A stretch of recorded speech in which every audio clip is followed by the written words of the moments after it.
இட்லிக்கு ஈஸியான டிஃபன் சாம்பார் எப்படி பண்ணுறதுன்னு பார்த்துடலாமா? அதுக்கு ஃபஸ்ட்டு 3 தக்காளியில் உப்பு சேர்த்து கொஞ்சமாக தண்ணி விட்டு கையாலே கரைச்சி எடுத்துக்கோங்க. இப்போ அதோட தக்காளியோட தண்ணியை மட்டும் தனியாக வச்சுட்டு தக்காளி விழுதை மட்டும் எடுத்து வச்சுக்கோங்க. குக்கரில் தோரம்பருப்பை வாஷ் பண்ணி எடுத்துக்கிட்டு பொடியாக கட் பண்ண ஒரு பெரிய சைஸ் வெங்காயம், தக்காளி விழுது, கூட நீங்கள் காய்கறி ஆட் பண்ணனாலும் பண்ணலாம், இல்லைனாலும் பரவாயில்ல.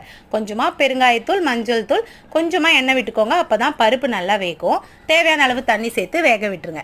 இப்போ இந்த சாம்பாருக்கு ஒரு மசாலா பேஸ்ட் அரைச்சிடலாம்.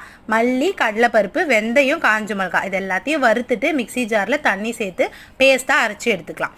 இப்போ பருப்பும் நல்லா வெந்துடுச்சு. இந்த வெந்த பருப்பை மறுபடியும் கேஸில் வச்சு நம்ம தக்காளிக்கு அரைச்சி வச்சுருந்தோம் இல்லையா, அந்த தண்ணி அரைச்சி வச்சு பேஸ்ட்டு சேர்த்து தேவையான அளவுக்கு நிறைய தண்ணியை ஊற்றிக்கலாம். சாம்பார் எவ்வளோ குவான்டிட்டி வேணுமோ அந்த அளவு ஊற்றிட்டு இந்த சாம்பாருக்கு தேவையான உப்பையும் சேர்த்துக்கலாம். லாஸ்ட்டாக சாம்பார் நல்லா கொதிச்சதும் இதுக்கு ஒரு தாளிப்பு கொடுத்து கடைசியாக கொத்தமல்லி தூவி ஸ்டவ்வை ஆஃப் பண்ணி